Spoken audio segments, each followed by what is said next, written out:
भगवान सर्वज्ञ ने वस्तु के वस्तुत्व का सत्यार्थ बोध बताया है। उन्होंने समस्त द्रव्य एवं उनकी समस्त पर्याय युगपत अपने केवल रूपी ज्ञान से जानी है। वही जो उनने जाना है वही गणधरों ने पूछा है, गणधरों के द्वारा मालूम बताया है, और वही आचार्यों ने लिखा है और सुनाया है।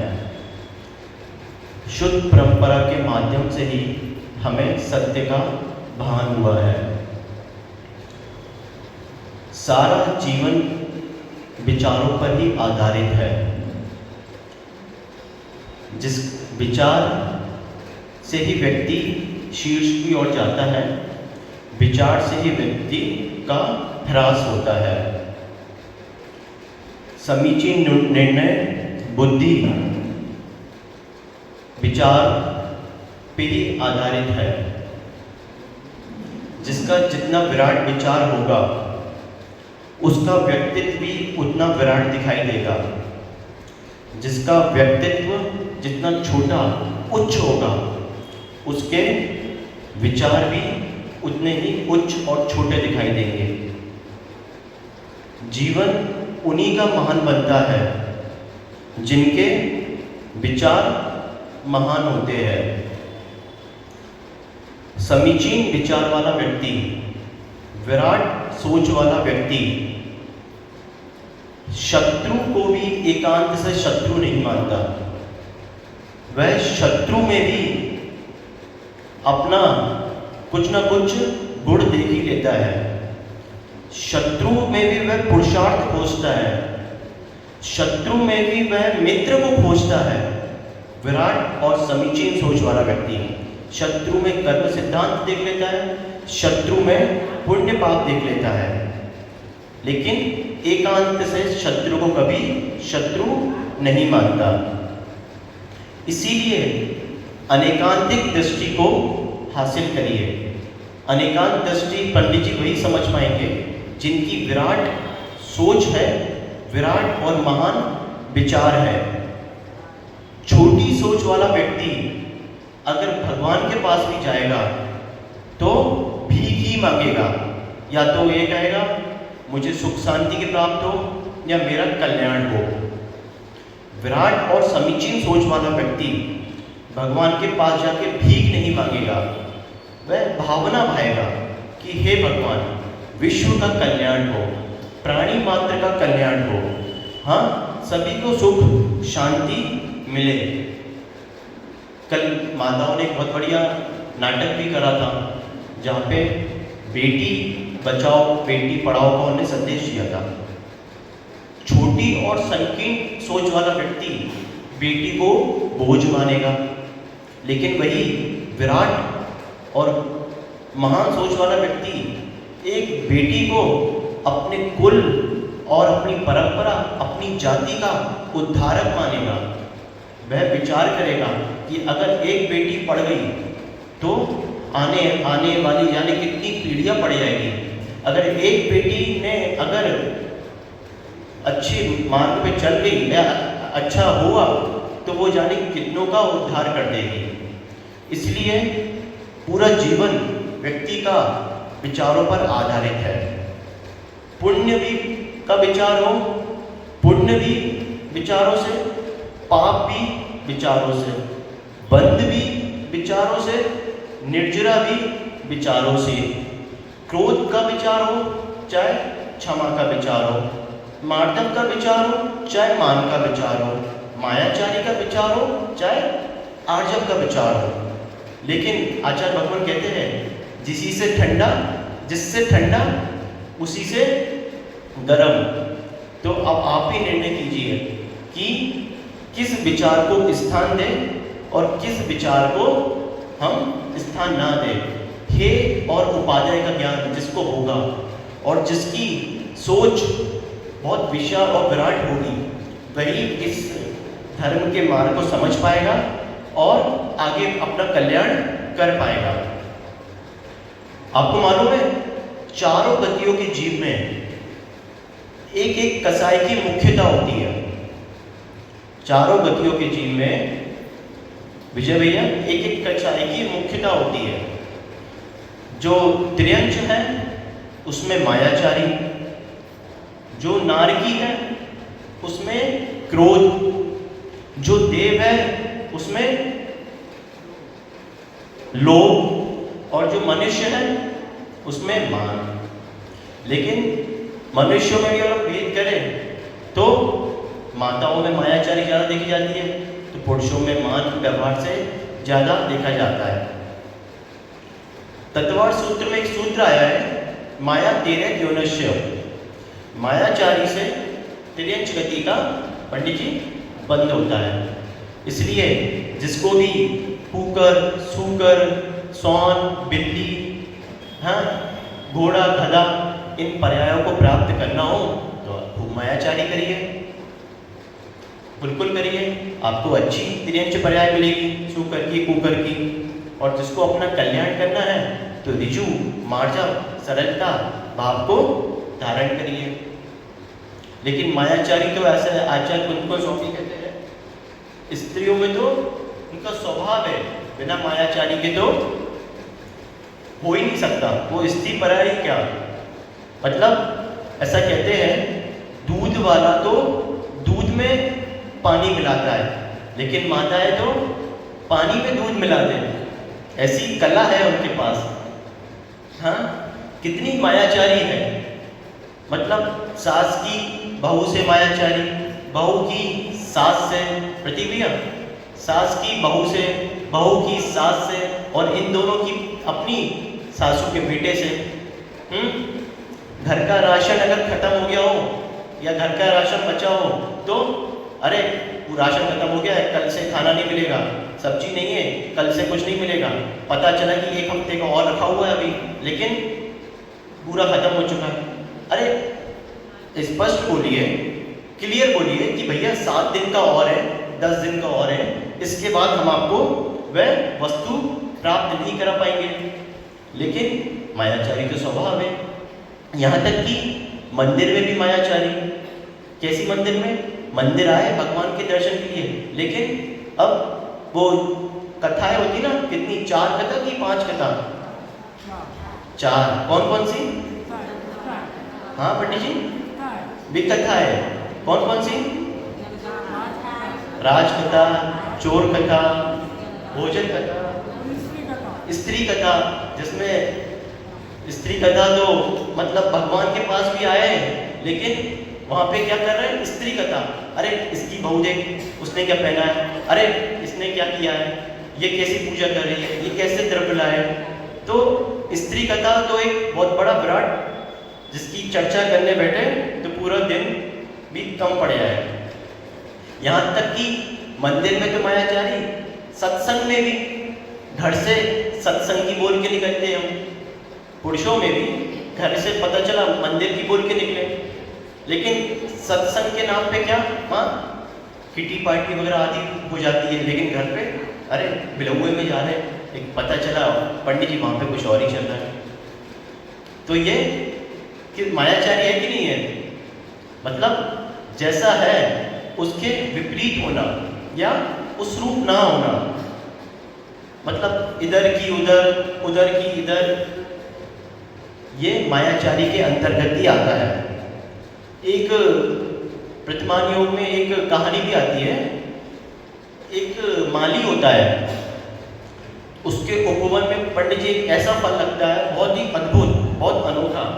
तो वह विचार करता है कि ये फल मैं राजा को दूंगा, जो राज्य का राजा है, ये फल तो मैं उसी को दूंगा। हाँ, तो वो जाता राजा के पास माली और कहता, हे राजन, आप देखो मैं आपके लिए इतना विशेष फल लाया हूँ कि ये आज तक आपने कभी देखा नहीं होगा। राजा भी बहुत देख के खुश होता है, अरे वाह यार, ये तो अद्भुत है, अब तक मैंने भी देखा। तो वो राजा विचार करता कि मैं इस फल को अपनी प्रिय रानी को दूंगा, संभाल के रखता। हाँ, रानी मिलती तो वो कहता, अरे देखो मैं तुम्हारे लिए कितना बढ़िया उपहार लाया हूँ, ऐसा फल कि तुमने कभी देखा भी नहीं होगा, दिखने में भी बहुत आकर्षक है और खाने में तो बहुत ही बढ़िया है, सुगंध भी अच्छी है और सब कुछ है बिल्कुल। ऐसा तो आज तक नहीं देखा। रानी के पास राजा वो रानी को फल दे देता, रानी अपने पास रखती, रानी कहती मैंने तो ना जाने कितने फल खाए और मैं तो खाती रहती हूँ, लेकिन मैं ये फल अपने प्रिय मंत्री को दूंगी।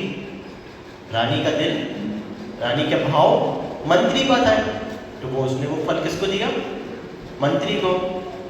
अब मंत्री विचार करता ये फल फल तो मुझे पसंद नहीं है, मैं तो अपनी जो मेरी प्रिय है वैश्या उसको ही ये फल देता हूँ, वो भी खुश हो जाएगी। अब फल किसके पास चला गया? मुंह ने आपका फल किसके पास गया? वैश्या के पास। वैश्या विचार करती अरे यार फल तो बहुत अच्छा है, लेकिन जो सबसे अच्छी वस्तु होती है उसका अधिकार तो राजा का होता है, सबसे अच्छी वस्तु का। तो वो फल राजा के पास लेके जाती और सोचती अगर राजा को दूंगी तो बढ़िया कोई उपहार मिल सकता है, सोना चांदी मिल सकता है। तो वो जाती है राजन देखो मैं आपके लिए कितना बढ़िया फल लेके आई हूँ, या आपने देखा नहीं होगा। राजा समझ गया अरे ये तो वही फल है जो मैंने अपनी रानी को दिया था। अब राजा तो चतुर्बुद्धि का होते ही है, तो विचार करता, अपने गुप्तचरों से कहता पता लगाओ इसकी असलियत क्या है। तब मालूम पड़ा राजा को ओ ये फल जो रानी को दिया था, रानी ने मंत्री को दिया, मंत्री ने वैश्या को दिया, और ये वैश्या का फल पूरी रामायण राजा समझ गया। अत्यंत क्रोधित होकर के राजा जैसे ही रानी का घात करने के लिए जाता है तो थोड़ी देर रुक जाता है।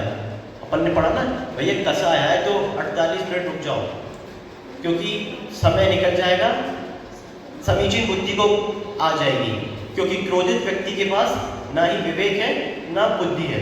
राजा ने पढ़ा था, राजा ने समय दिया, विचार किया कि मैं अगर रानी को मार भी दूंगा तो इससे क्या होगा। हाँ, जो जिसको मैंने अपना सब कुछ माना उसी ने मेरे साथ ऐसा किया। मतलब राजा को तत्व निर्णय हो गया कि इस संसार में कोई किसी का नहीं है, सब अपने अपनी राग और अपने अपने स्वार्थ में है, तो मैं क्यों इसको घात करके अपना कर्मों का घात करूं, अपने अशुभ कर्मों को आश्रम करूं। राजा निर्णय करता और राजपाट छोड़ के निकल जाता। कितनी मायाचारी हम अपने भैया अपने क्षण क्षण में पल पल में करते हैं। हाँ, पूजा में तो बड़े अच्छे से पढ़ते हैं। क्या पढ़ते हैं माँ? पूजा का क्या है? मन में हो सो वचन उचरिए, वचन होए सो तन सुख करिए। मतलब मन में जो वचन है भैया उसी को मन वचन से कहिए। इसका क्या मतलब है? मतलब अगर पंडित जी मन में अगर खोटे विचार हो, क्रोधित विचार हो तो उसको कह देना चाहिए, ऐसा है क्या? मन में हो सो वचन उचरिए, वचन होए सो तन सो करिए। मतलब मन में कसा है, क्रोध है, तो मैं कह दूं आपसे। देखिए सम्यक अर्थ को ग्रहण करें। मन में वचन मतलब जो ऋजु भाव है, सरल भाव है, कुटिलता शून्य, वक्रता शून्य जो भाव है उनको ही मन में स्थान दीजिए और वचन से कहिए और तन से करिए। समीचीन इसका अर्थ लगाइए। अब मायाचारी तो देखिए हमने माताओं में, लेकिन पुरुषों की मायाचारी अलग प्रकार से होती है। विनय भैया वो कैसी होती है? सबसे ज्यादा मायाचारी का स्थान कौन सा होता है अपना? व्यापार में, नौकरी में। मतलब व्यापार की मायाचारी तो एक मतलब कि अगर 100 रुपए की भी चीज़ है कोई, प्रतीक भैया 100 रुपए की कोई चीज़ है, व्यापार की मायाचारी, तो भैया 1000 में भी बेच दी और उसके बाद भी कहेंगे भैया ज़्यादा नहीं मिलता, हमें 10-20 रुपए का मुनाफा है। मतलब कैसा भी फंस जाए व्यक्ति सामने वाला बस। मतलब सेठ की नौकर से मायाचारी, नौकर की सेठ से मायाचारी। हाँ, नकली घी में असली घी बना के बेच दिया। तो ऐसा मतलब पंडित जी तत्काल का लाभ त्रैकाल को नाश कर देता है। पुण्य भले ही चल रहा हो, आपने पाप से द्रव्य कमा लिया हो, मां अगर किसी बेईमानी से, धोखाधड़ी से आपने अगर वो द्रव्य कमा भी लिया तो विश्वास मानो कभी ना कभी वो उसका उल्टा होकर के निकलेगा पंडित जी। या तो देखना, अनुभव करना, अगर किसी ने भी बेईमानी से धन कमाया है ना तो उसका दुगना निकलेगा समय पा करके। या तो कोई ना कोई ऐसा हादसा हो जाएगा, उसी को बीमार हो जाएगा, या उसके घर में पुत्र पत्नी बीमार हो जाएंगे, या कहो तो किसी दवाई में लग जाएगा, कहो तो किसी न किसी वस्तु में वो उसका दुगना जाएगा। आप अनुभव करना कभी भी। इसलिए भैया ईमानदारी से करिए, तत्काल के लाभ के लिए अपना त्रैकाल का नाश नहीं कीजिए। और सबसे बड़ा ये मोबाइल मायाचारी का स्थान। हाँ, फोन पे कह रहे हैं भैया बस अभी आ ही रहा हूँ, रास्ते में ही हूँ, पर पता चला कि बिस्तर पे सो रहा है। तो क्षण क्षण में, पल पल में ये हम मायाचारी कर रहे हैं। इतना ही नहीं भैया, स्वयं से भी मायाचारी। मतलब स्वयं से मायाचारी कैसे? कर्म के क्षेत्र में देखी पंडित जी, अब स्वयं से मायाचारी। स्वयं से कैसी? मतलब जीवन में खुद कुछ नहीं कर पाया लेकिन दूसरों को दोष दे रहा है।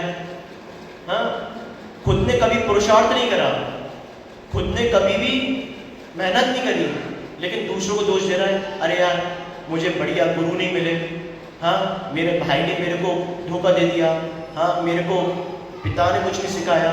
मतलब ये क्या कर रहे हैं हम? खुद से ही मायाचारी कर रहे हैं। बढ़िया नियम लिए मंदिर में जाके, हर नए साल में तो सब लोग नए नए संकल्प लेते हैं।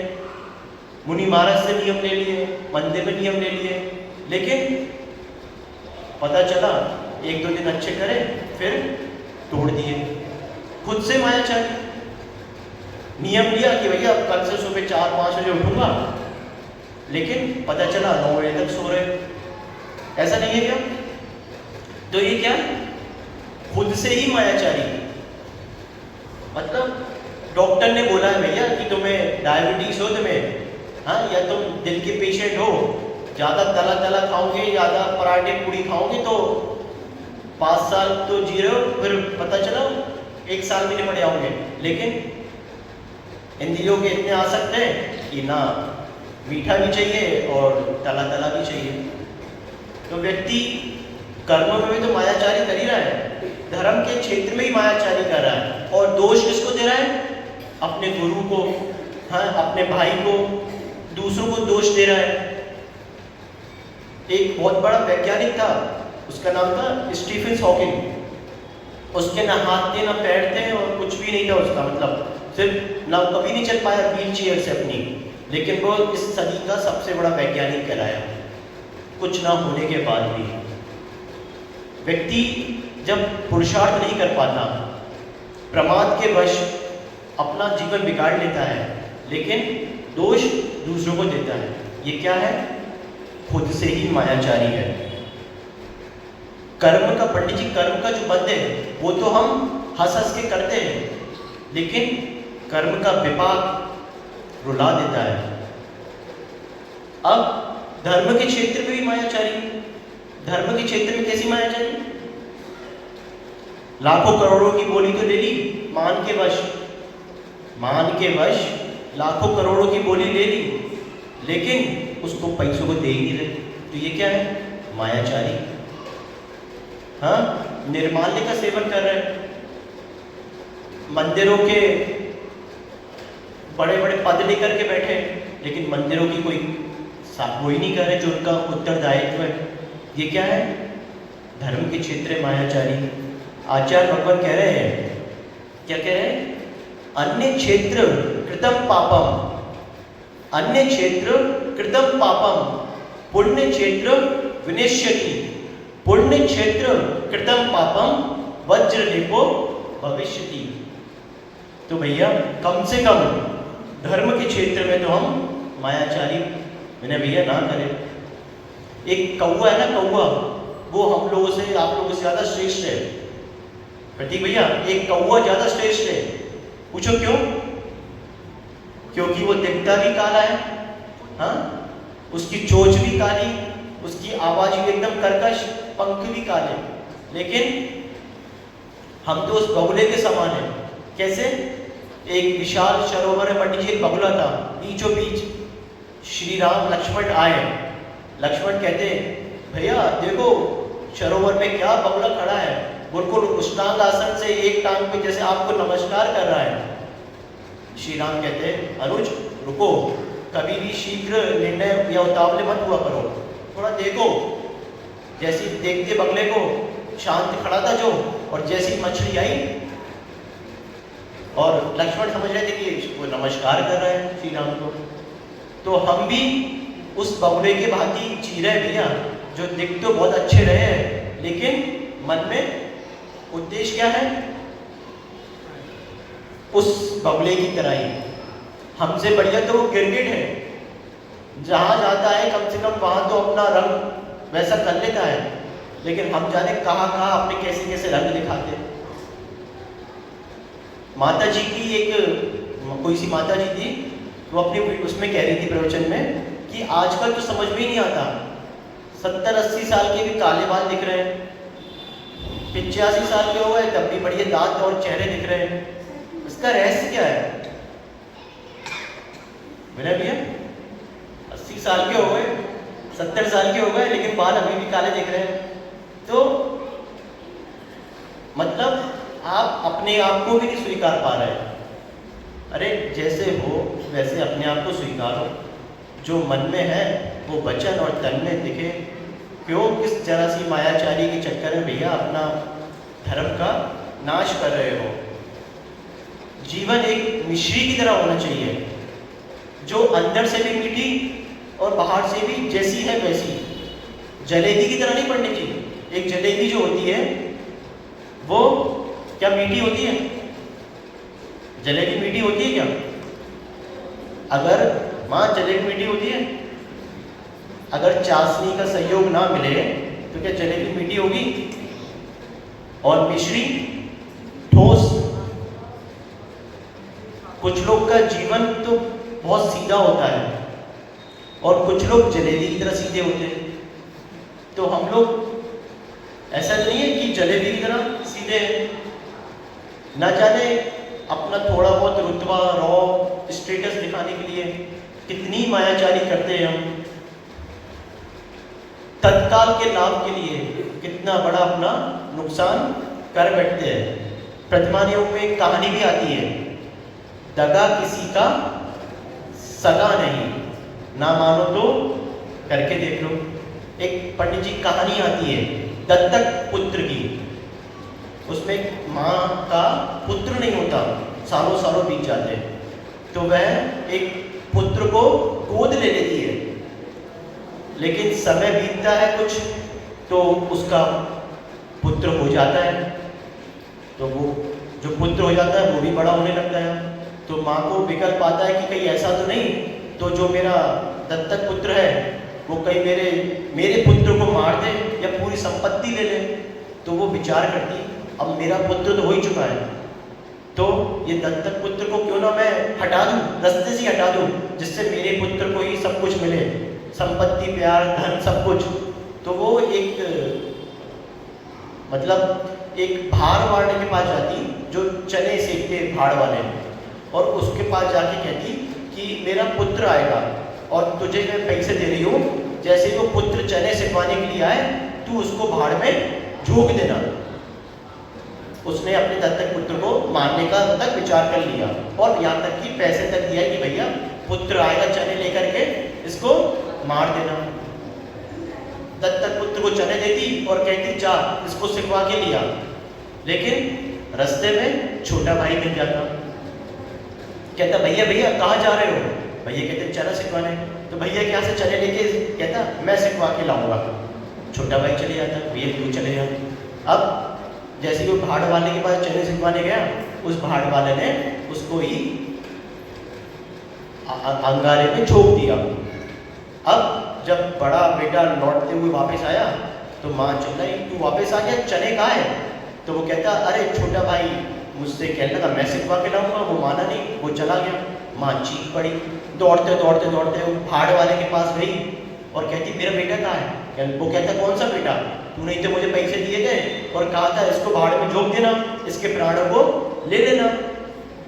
इसलिए क्या कहा गया है, दगा किसी का सगा नहीं, ना मानो तो करके देख लो।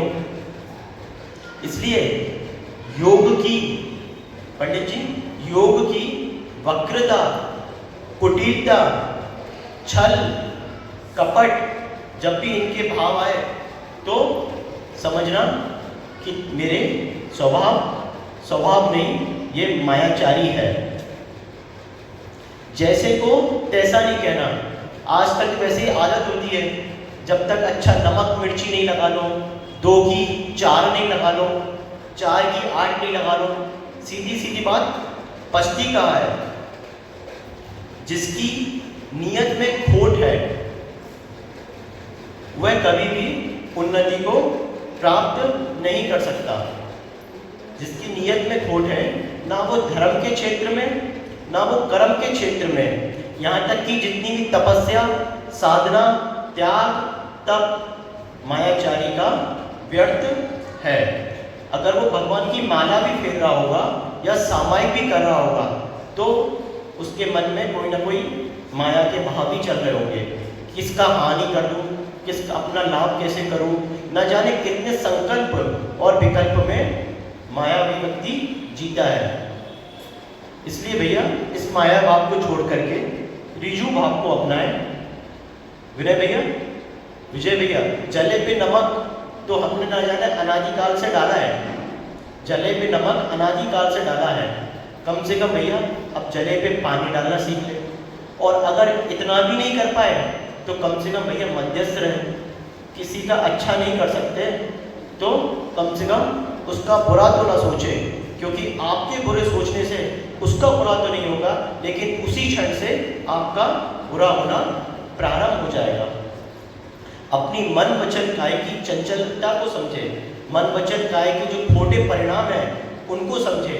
हमने शुरू में समझा कि विचार में ही पुण्य, विचार में ही पाप, विचार में ही बंध, विचार में ही निर्जरा।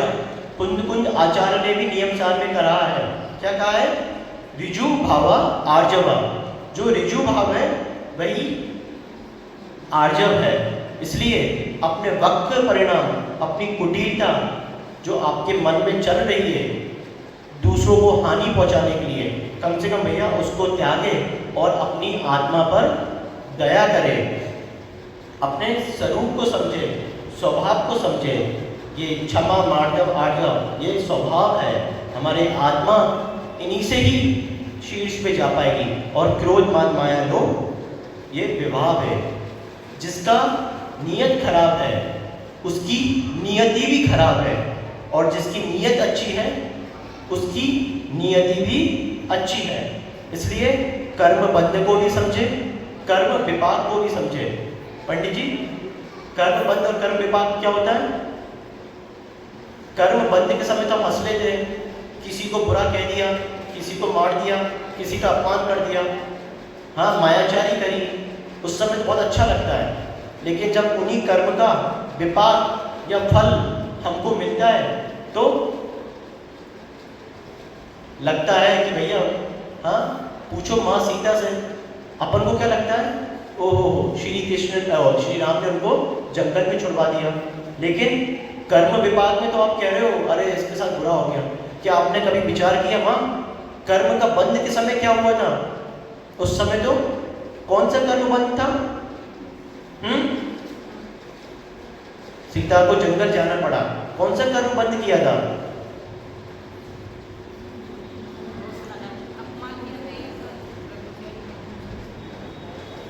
इसका आप पता करके आइएगा। किसको उनने अलग किया था, किसको उनने दूर किया था? जिससे